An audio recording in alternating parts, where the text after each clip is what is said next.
Ladies and gentlemen, if you're going to end an iconic franchise, you should do it with style and panache.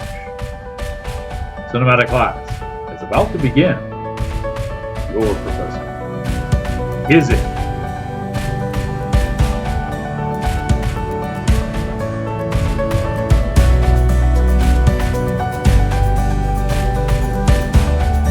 Greetings, salutations, and other sundry. I am your cinematic professor and purveyor of truth in movies, and tonight's lesson plan is the fifth Indiana Jones installment, Indiana Jones and the Dial of Destiny. And I don't think I'm breaking any cardinal rules by telling you Destiny will prove this is the last movie in this particular series. Before I get into tonight's review, I've got to go tell you a little story first, a little preface, if you will. Back in the 1980s, when people would find out that I was a bona fide film critic, they would ask, well, what was the greatest movie of all time made? This is a gotcha type question. And there are certain pat answers that if you're a film critic, you're supposed to give. Casablanca, Gone with the Wind, the Orson Welles thing. You prove your gravitas, if you will, by how you answer that. And I certainly bucked the system well because I would always say Raiders of the Lost Ark. Now, at the time, Raiders was a relatively new movie, so everybody would look at me and scoff and guffaw. And, yeah, rah, rah, rah. Now, how many years later, and if they ask the question and I say Raiders of the Lost Ark, they go, yeah, that's a good one. Yeah. There's an old saying about buildings and prostitutes. With enough time, they all gain respect. I guess that's what the situation is in this. Nobody saw how good this movie was when Spielberg put it together all the way back in the 80s. And it's taken a good number of years for people to appreciate what was accomplished in that film. I, however, recognized it right off the bat. And let's face it, that is why you stick with your cinematic professor, purveyor of truth. Okay, so there's the little background. Oh, and just as an aside, for you Gen Zers who are going to sit there with your finger planted up your nose and say, what about the Big Bang Theory and how they crush? I tell you what, they tried to pull that on me too. And before we got to the second round of drinks, I had that whole thing shot to hell in a handbasket. So you decide. If you can't figure it out for yourself, where everybody went wrong on that, then Amy Farrah Fowler, then by all means, be prepared to pay for a couple of rounds of drinks, and I'll explain it to you. All right, let's get on with the Dial of Destiny. My God, this movie is so much better than the fourth one. Holy hell! If they had ended Indy Jones on that fourth one, there were so many things wrong with that. It just put it in the trash heap and travel on the Fraggle Rock. This thing was all over and done with. I got to tell you that the CGI in this thing is absolutely first rate. There's a scene that opens up the movie, and it goes back in time.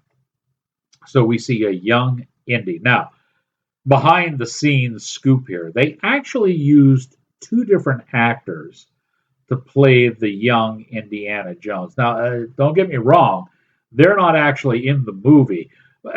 They're using CGI, but naturally the actors are all stuck with all those little dots and they're putting things in. One of the actors looks like Harrison Ford, a young Harrison Ford, from about here down. The other one looks like Harrison Ford from here up. And so, depending on what the shot composition was and where the lighting fell, depended on which actor they used hooked up to the dot matrix machine and creating the CGI effect. It's really kind of clever. There are a few times you can catch it, but they're minimal, and this thing really holds up well.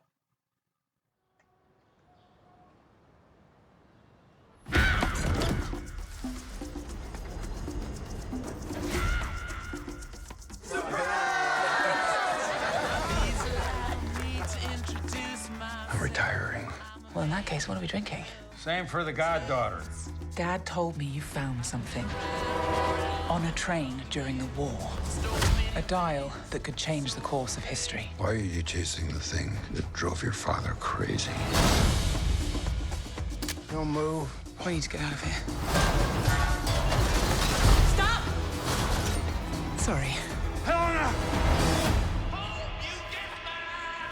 Dr. Jones, get him.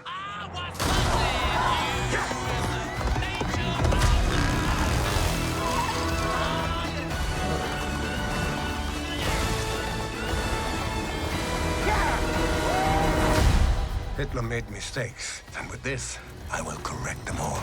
You stole it. Then you stole it. And then I stole it. It's called capitalism. This way! Fasten your seatbelt. There might be some turbulence. You've taken your chances, made your mistakes, and now a final triumph. Give him hell, Indiana Jones! A few times in my life, I've seen things. I've been tortured with voodoo. Been shot 9 times, including once by your father. Sorry! But I've been looking for this all my life.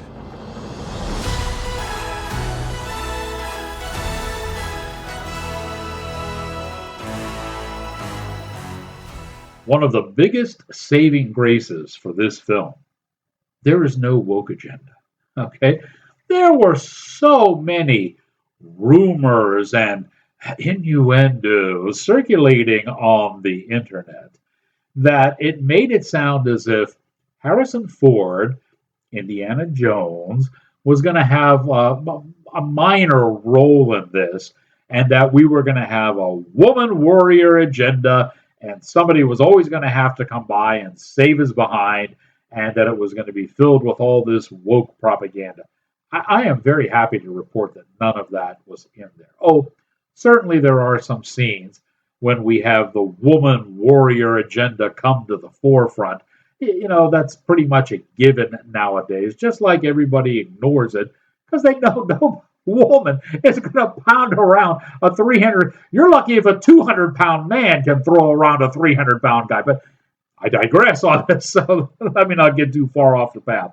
Other than that, there is nothing in this that gives you the woke agenda or any kind of left-wing propaganda. It's just a really good action thriller. The only gripe I have about it is that they just can't seem to break down enough of their cultural biases to create good guys and bad guys that are different. So once again, we got to deal with Nazis, and that's really old.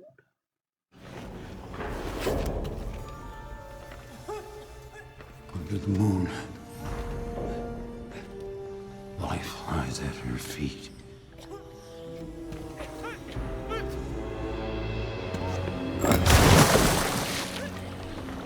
Water displacement. Get in the pool! What? Help me open the door! Well, they didn't get out the doors. Get in the pool! Okay, I'm getting in the pool. Help me! Archimedes was fascinated by water displacement!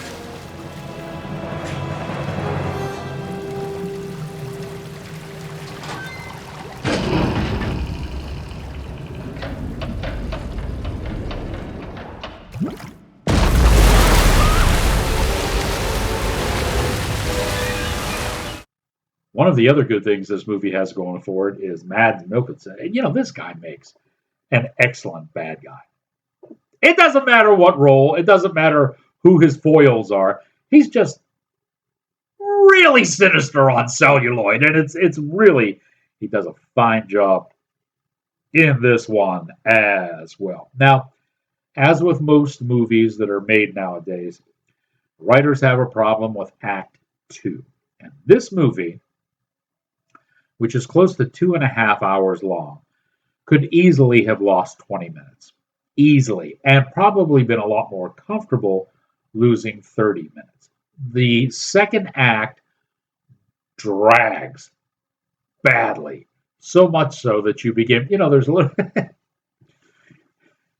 For those of you that wear contact lenses, there is a little test that you can play on movies. You see, when a movie begins to slow down and become rather, run of the mill, and not only does your mind wander, but you go into what I call a screen gaze, all right? Which means you're just kind of looking at the screen and everything is kind of lost importance.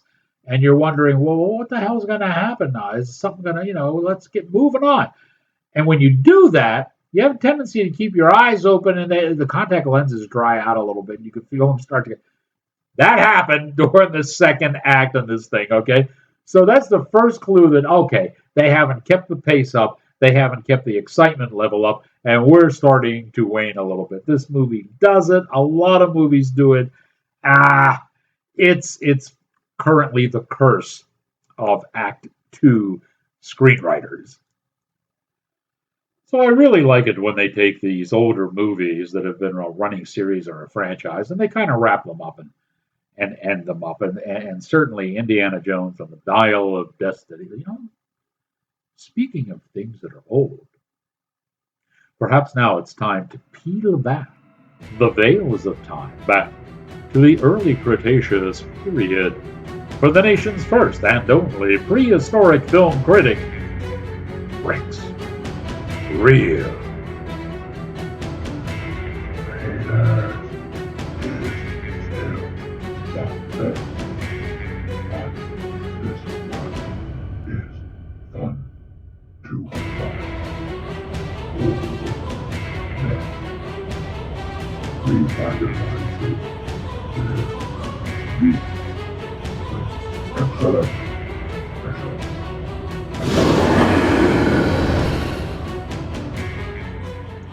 Thank you, Rex. I got to tell you, there is one thing I noticed, and I don't see how you couldn't. Yeah, in the opening of the movie, the first thing you see graphic-wise, Disney plus Lucasfilm in cooperation with Paramount Pictures. I said, wow, that didn't take long at all. There's big Disney, little tiny Paramount Pictures. The mouse. But I'm happy to report to you that all those goofy rumors on the internet, and see, this is another reason why you come here, because here you will get the truth. Those goofy rumors that were spreading around are not true. This is not a woke agenda movie. It is truly a nice little wrap-up to the Indiana Jones franchise. In fact, if you take number 4 and just throw that piece of garbage out of there, and you go 1, 2, 3, and then this one, 5, you got a nice little collection and a good little series. It's a good action thriller with enough laughs to keep you moving. It's good to see some of those old characters, and it's good to get rid of a few of those old characters as well. I had a good time with this one. A lot of chuckles, a lot of laughs. They played it up right. I think you'll like this too. We're going to give it an above average grade. And now that you have learned what you have learned, here at